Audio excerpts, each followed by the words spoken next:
Good afternoon. Good afternoon. This is Charles Coachman, and this is Bay Area Let's Talk. I had a little bit of technical difficulty there, and I was just telling myself, don't go live yet, and I hit it anyway.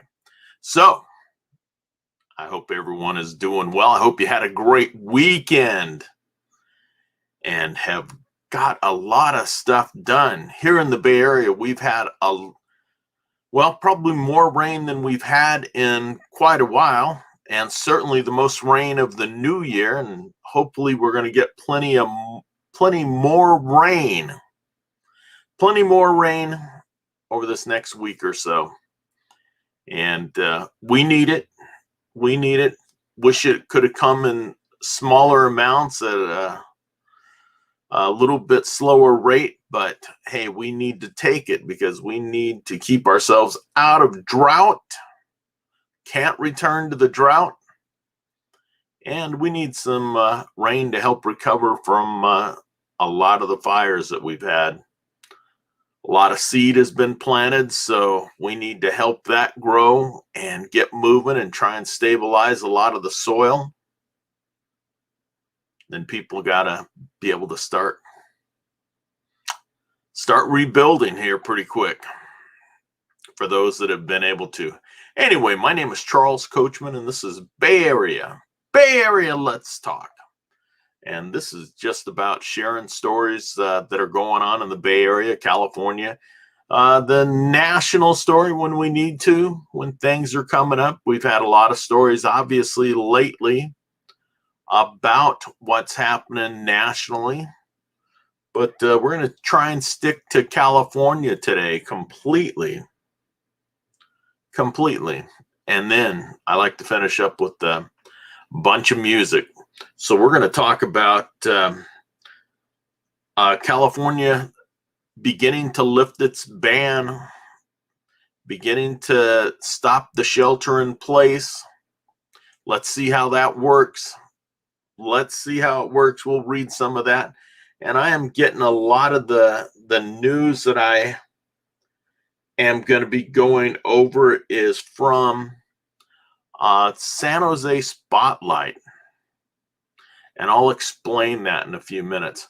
But I like to start my show out, each of my shows. I have a morning show that is a Bible class. It's basically me going and reading through Proverbs and wherever we are at in the New Testament and covering that. And then also we're going to be reading throughout the Bible, but we're going to go through the New Testament for most of this year. So that's like at 6 a.m. California time or 9 East Coast time from Florida to New York and everywhere that's in the Eastern time zone. So that's the early morning show. Then I do a real estate show, which is on at 9 California time or noon time Eastern. And then finally, Bay Area Let's Talk is on at 3 o'clock or 6 p.m. Eastern. And so I like to start these out by giving shout outs for birthdays. And we have got one. It's a former, well, I guess you never call him former. He was a Marine, USMC, and Jack Summers. Happy birthday to you. And Jack keeps his hand in the military. He is working, helping to find housing for Marines and I believe other military people, active military people down in Southern California. Plus, Jack is a good-looking guy, and he's an actor down there too. So, hey, Mr. Jack Summers, happy birthday. And if it is your birthday out there, wishing you a very happy birthday. So enjoy your day, enjoy your night. Today is your day. So God bless. Have a great day. So I want to get back down to here. And I also like to talk about the groups that we are using, the groups that we are working with, and the groups that have helped us to get going. And number one is the Grow Live Academy. Grow Live Academy. Boom, let's try and turn that around properly. Grow Live Academy. And they help you from day one to learn how to live stream. And this is a Ken Walls program. Ken has become a good friend of mine over the last, since the pandemic began. And I just enjoy what he has to say and his teaching. And boy, we have some Thursday night classes that are just unreal. We have had some phenomenal speakers. And one of the guys that we've had on quite a bit is Glenn Morshower, who played Agent Pierce on 24. And Glenn and Ken are good friends. And then on Sunday nights, they do a show. So I just wish those guys continued success. And that is the Ken and Glenn show with a guy named Scott. That guy named Scott is Scott McCain. And he has also spoken in that group. Scott is a Hall of Fame speaker, and a best-selling author. He has written a number of books, the last one being Iconic, and he has another one coming out now, and they are just terrific guys. But then we also like to talk about the platform that we're on. I'm going to switch over here real quick, and I'll show you what that is. The platform is called StreamYard. So this broadcast is powered by StreamYard. It goes over our local internet, but they are the company that allows us to put together a decent looking program. I hope it's decent looking. I find it to be. And when we do interviews, it really shows up and shows you some of the things that it can do. But StreamYard.com, awesome company. I recommend them. And then one of the ways, I am a realtor, and one of the ways that I keep in touch with my clients is through Hippo Video. And I suggest that to everybody. Hippo Video. Okay. Let me see. What else have we got going on today? This again is Bay Area Let's Talk, and I'm Charles Coachman. And if you need to reach out to me, or if you'd like to reach out to me, you can send me a text at 408-439-0766. We'll keep that scrolling. Or you can send me an email to Bay Area Let's Talk, BayAreaLet'sTalk@gmail.com. And we would certainly love to have you do that. That would be terrific. Terrific. Let's pull that down. Okay. So getting on to today's stories. I was saying that California is going to start removing some of its stay-at-home orders. It's going to make it up to the counties on how they're going to work through. They're going to be suggesting to the counties how things should be handled. It will be up to the counties to make sure that that happens. But let's see. It said California lifted regional stay-at-home orders Monday, including in Santa Clara County, but a winter of discontent is far from over for local business owners. Most counties are expected to return to a color-coded tier system for reopening restaurants and other businesses based on local risks and rates of infections. Based on local risks and rates of infections. Under the county's new health order, professional, collegiate, adult, and youth sports can also resume on January 25th. How we went from you need to be shut down to being released all at once, I don't understand, but I'm going to welcome it. I am going to welcome it. State officials said they are starting to see the COVID surge in California slow, despite many hospitals having scarce space for patients. Gyms can allow people to exercise outdoor. Body piercing studios and tattoo parlors can also open up outdoors. Despite the surge of COVID-19 patients in Santa Clara County, California's Health and Human Services Secretary, Dr. Mark Galey, said most people in the state heeded advice to stay home and avoid gatherings for the holidays. Senator Dave Cortese, recently elected, who represents most of San Jose, expressed support for the changes and said the revised orders would relieve businesses struggling with closures. We have been closed down for 9 months. Business owners just want to be able to do business. Of course, it'll be welcomed. Will their customers be there? Have their customers' buying habits changed? We're going to know. We're going to find out. We have lost enough businesses over the last 9 months. Other South Bay representatives appeared to be left in the dark about the changes in the state's restriction. In a tweet, Assembly member Evan Lowe, who represents Cupertino, Campbell, and parts of San Jose, implied people were asking him about the state's plan to lift the stay-at-home order before he was notified of it.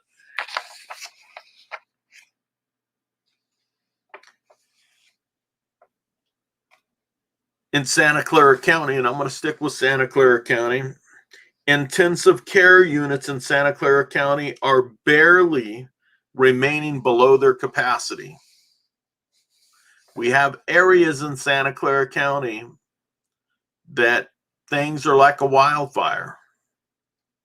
They are out of control, and we need to figure this out. We're going to hit a story in a moment that's going to probably blow some minds, because it just did mine. The Bay Area region only has 8.2% of its ICU beds available, according to state data. Local hospitals are caring for 545 COVID-19 patients, which includes ICU patients. The county has tallied, and this is Santa Clara County, has tallied 98,057 cumulative COVID cases and 1,234 deaths. 1,234 deaths. May you all rest in peace. And we are sorry to the families out there that have lost family members. We are extremely sorry to the families that have lost family members. This is a very, very sad time. Now, wow, South Bay Hospital allowed teachers to skip the line for COVID-19 vaccines. This is a story written by Madeline Reese.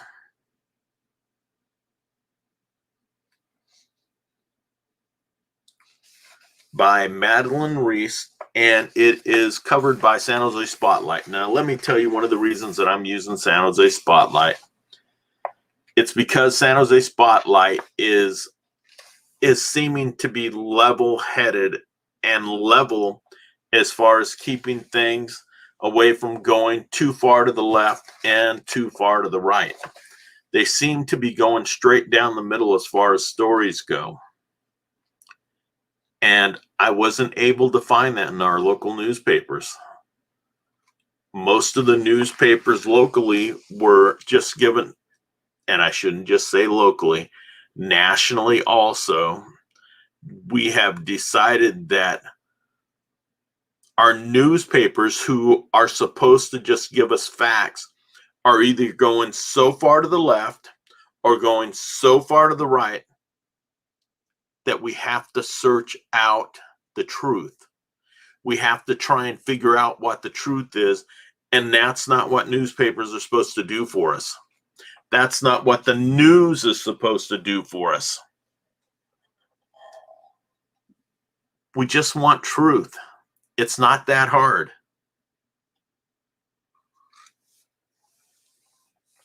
We want a little honesty.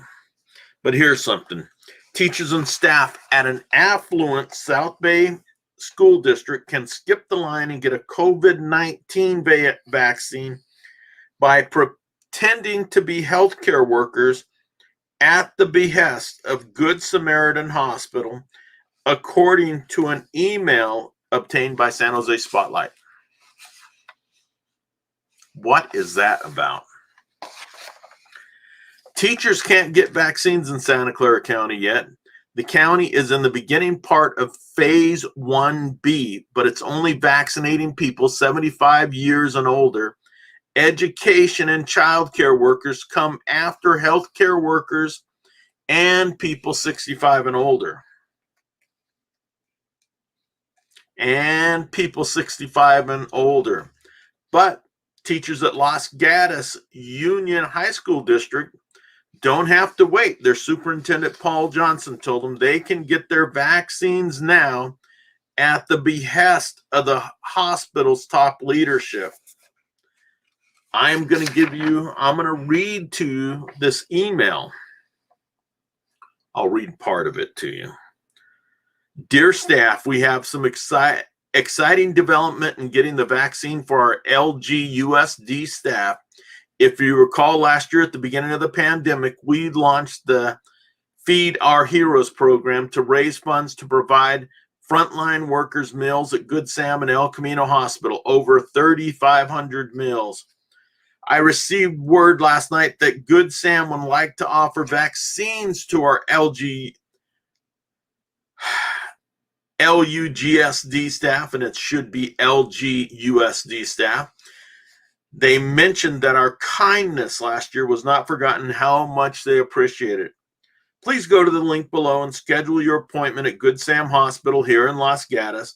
The COO of the hospital says we can access appointments through here and are cleared through LGUSD staff to sign up under the healthcare buttons. This is a wonderful gesture by our Good Sam neighbors, and I encourage you to take advantage of this within the next few hours. If you need coverage in your classroom, please reach out to your principal. We are here to help you at the district.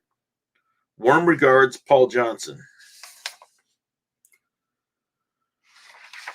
Warm regards, Paul Johnson. In an interview with San Jose Spotlight, Johnson said it is not a quid pro quo and that Good Samaritan's offer is not connected to the money the district raised. But he said that it was. Okay. Sarah Sherwood, spokesman for Good Samaritan Hospital, said the hospital chose to offer vaccines to the Los Gatos teachers because the hospital had extra appointments one day. We had some open time slots to fill and welcomed 65 Los Gatos teachers into the clinic to receive their vaccines following county guidelines. Now, with no additional open time slots, we need to continue to vaccinate the population of 75 plus. I do not think this story is going to end well. According to Santa Clara County Vaccine Dashboard, Good Samaritan had received 66,585 first and second doses of the vaccine as of January 22nd and has administered 3,674 doses. Which means, from the calculation that was given there, is that they do not have enough to take care of the second doses for those that needed them. So, people, we have heard about this. We have heard it going on in different parts of the country.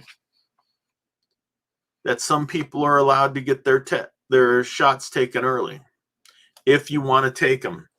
But this is not right. And here's why it seems that it's not right. Why not help some of those teachers in some of the poorer neighborhoods? Why not give them a hand? Because in the poorer neighborhoods of San Jose, that's where we are on fire with COVID. That's where we are having trouble. And we want to try and get the schools open. But we also want to protect our teachers. If we're going to do that, let's be smart about how we're doing it. The gracious and wealthy folks of Los Gatos would be glad to help out their teachers at any time. but we should have followed the guidelines. I hope that's a lesson learned. Hey, we're taking a look at the housing outlook also. Like I mentioned, I'm a realtor, and I just happened to see this story by Neil Collins. Neil Collins is the head director of Santa Clara County Association of Realtors. He is our CEO.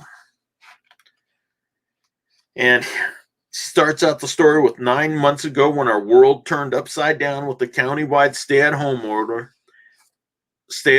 order. None of us could have predicted the robust housing market we have been experiencing.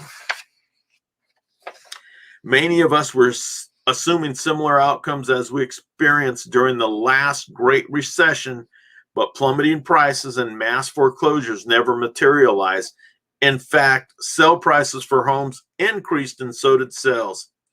So what do the experts think of 2021? Okay, number one, we were never going to have the same type of housing problem that we had at the Great Recession. That was trouble in the real estate market. A lot of it caused by the real estate market, by bad loans. We have changed our practices for the most part. So that wasn't going to happen. Just so that we know that there was a big difference between the market of 2007, 2008, 2009, and the market of 2020.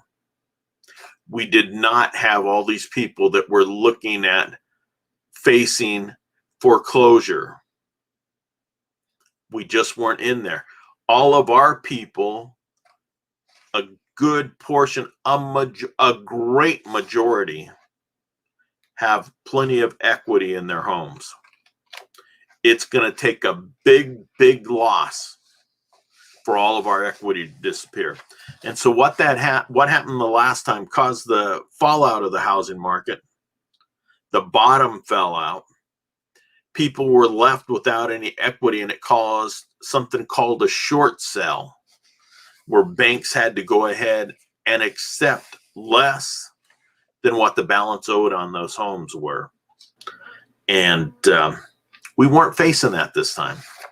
We weren't facing that because even though we did see numbers and we had a lot of people that were out of work, the banks were smart enough and allowed forbearances fairly quickly.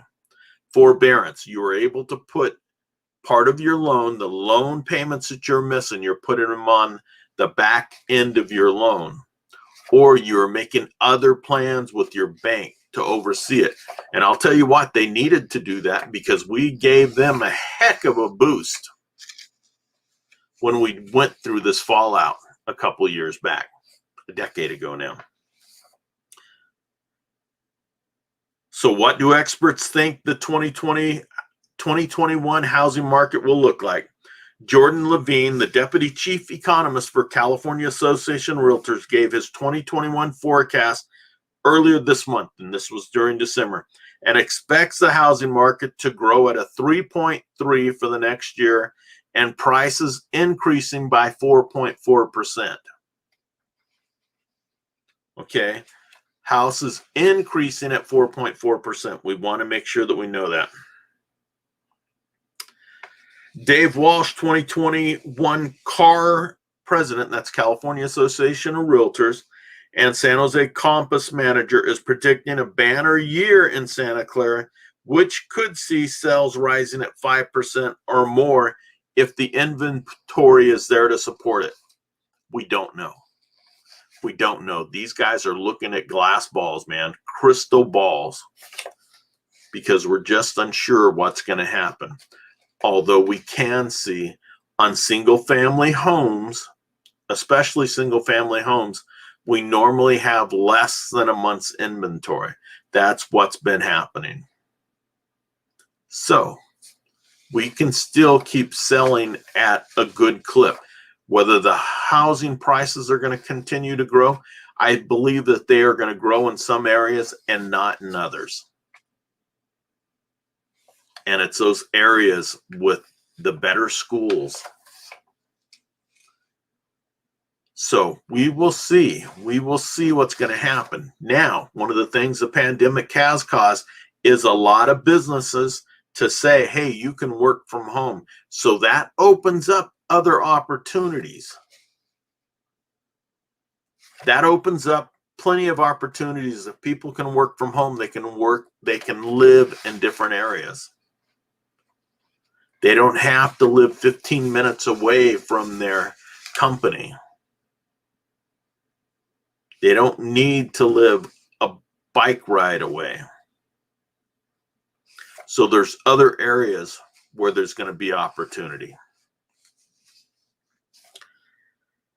One of the things that I'm well aware of, Walsh continues to see weakness in the condo market with the latest inventory numbers showing a 50% increase on condo availability.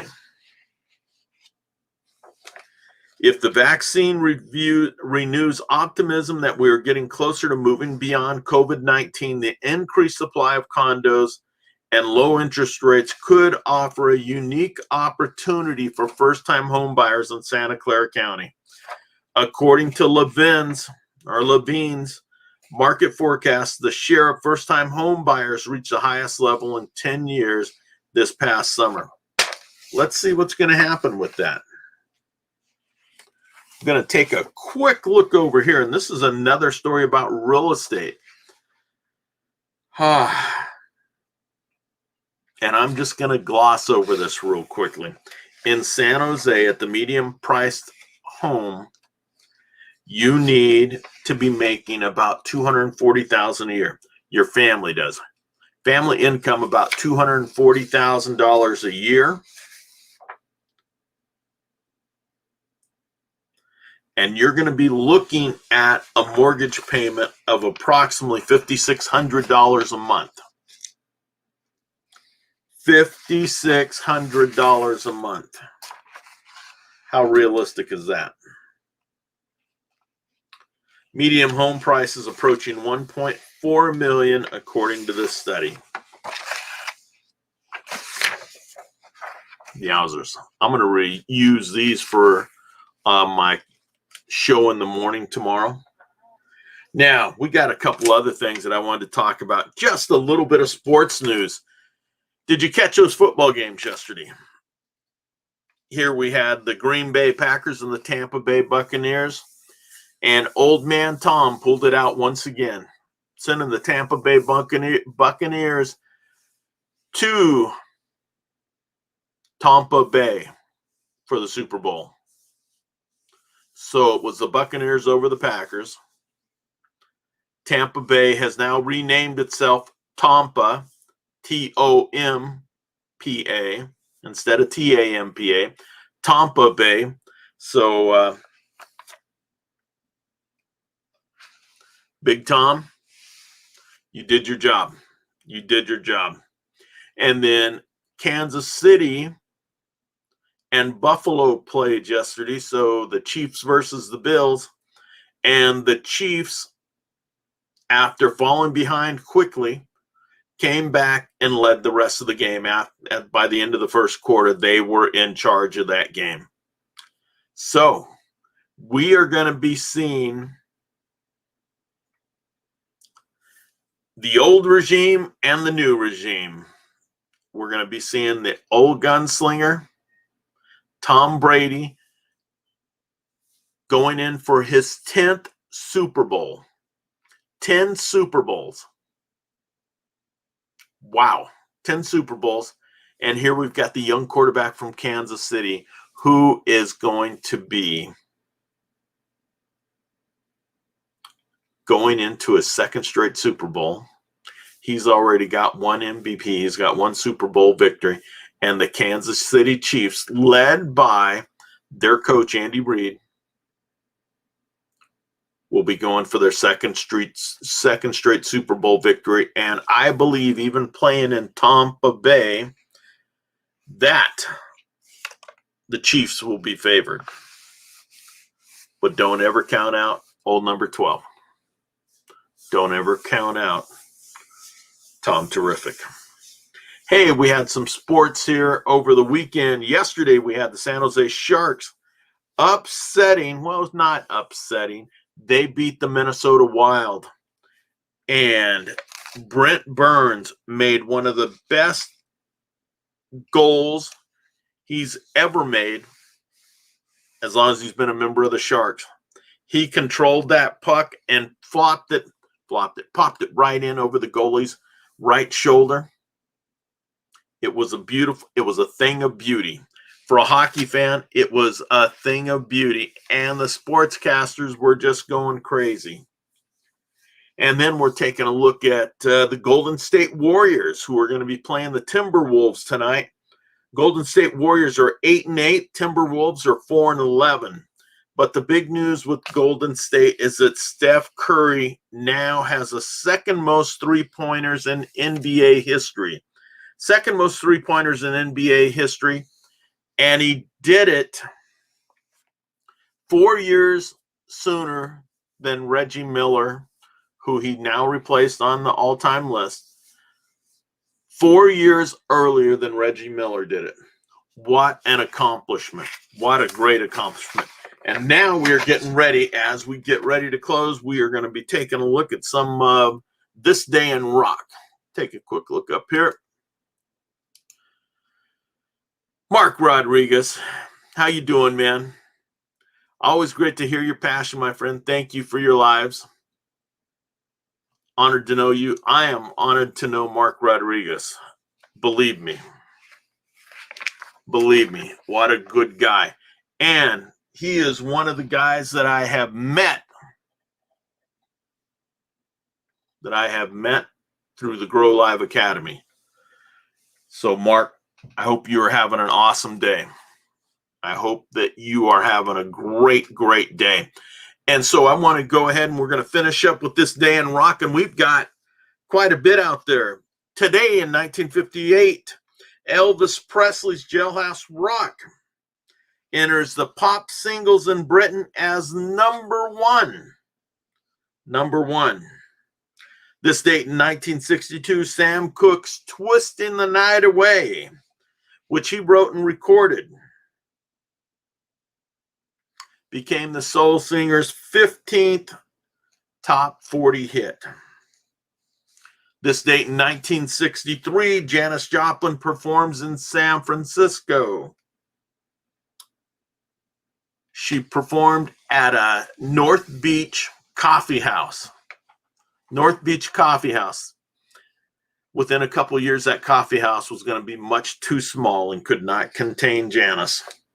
In 1967, the Beatles made a last-minute remix of Penny Lane before the pressing of the Sgt. Pepper's album.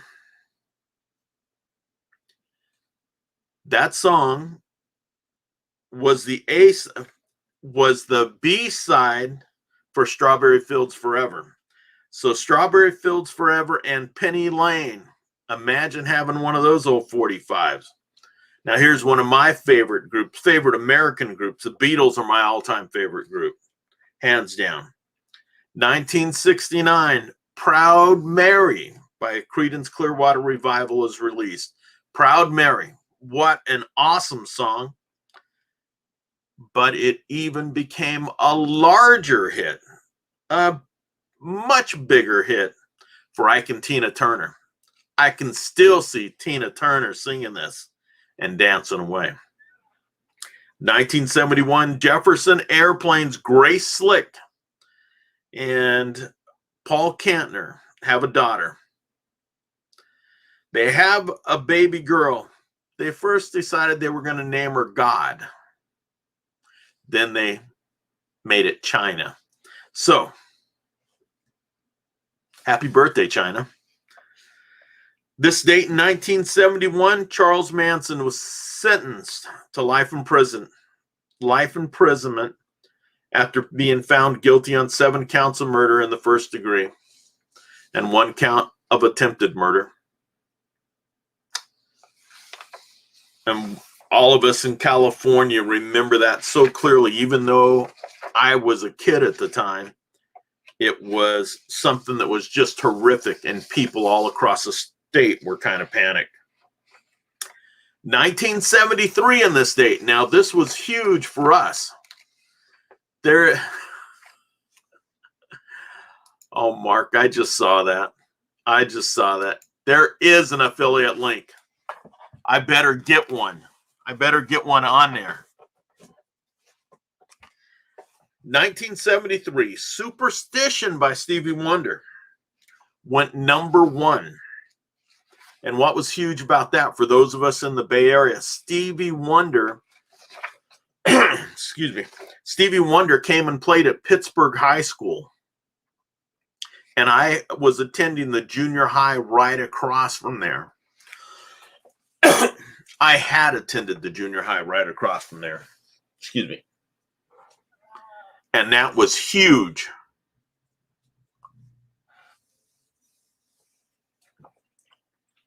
Stevie Wonder coming to little Pittsburgh, California. And it was huge. Huge, huge, huge. Paul McCartney on this date in 1980 was released from a Japanese prison. Following his release from that prison for marijuana charges, he flew directly to Amsterdam. What did Paul want? Comedian John Belushi on his birthday in 1980 got up and played with the Dead Boys on stage in LA to celebrate his birthday. 1980, born on this day, Alicia Keys. Alicia Keys. Her album Song in A Minor, I believe, received 8 awards or something, 8 Grammys maybe. I don't see that it says it here, but I believe it won a bunch of Grammys. So happy birthday to you, Alicia Keys. 1982. Daryl Hall and John Oates. Hall & Oates. On this date went number 1 with I Can't Go For That. Big story, and I never heard it before. 1984, Yoko Ono donated $425,000 to a Liverpool old people's home named Strawberry Fields. Yoko Ono, you did an awesome thing. And I'm sure she's done much, much more that we're unaware of. We'll still just blame her for breaking up the Beatles. 1991, Paul McCartney records a performance for MTV Unplugged. 1996, Rolling Stone polls names the Beatles the least welcome comeback. I believe they put out their album, probably their BBC recordings or their number 1 hits, but I bet it was the BBC recordings. And our good friends at Rolling Stone in their poll didn't want them back anymore, apparently. 2011. This is a sad story, and this is unfortunately what we're going to finish up on, except we'll have a good finish. Cardiologist Dr. Conrad Murray, the only person charged in the 2009 death of Michael Jackson, is arraigned on this Tuesday morning, a Tuesday morning back in 2011.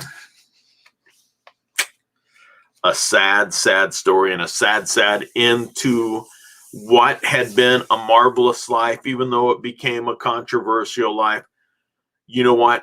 Michael Jackson, when I was a kid, he put out some marvelous, marvelous music. Him and his brothers and even their little sister had some beautiful, beautiful, lovely songs. Some of the most danceable songs ever. And Michael Jackson had some great hits, but unfortunately went through and finished his life with, with some controversies, unfortunately. But you know what, Michael? Thank you for your music. Rest in peace. Rest in peace. History will sort everything out. And that's the way it is. And this is Charles Coachman. This is Bay Area Let's Talk. Have a great afternoon or great evening, depending on where you are at. Wishing you all the best and look forward to seeing you tomorrow. If you would like, go ahead and share this out. We are not going to be here on Wednesday. I just thought I'd give you a quick update. I am in some training on Wednesday, but if you would like to share this out, please do. Have a great evening. Again, we do 3 shows a day. We are doing Bible study in the morning at 6 a.m. Pacific time. We are doing a real estate show at 9 a.m. Pacific time. And then Bay Area Let's Talk at 3 p.m. Have a great afternoon, great evening, and we look forward to seeing you again tomorrow. Bye.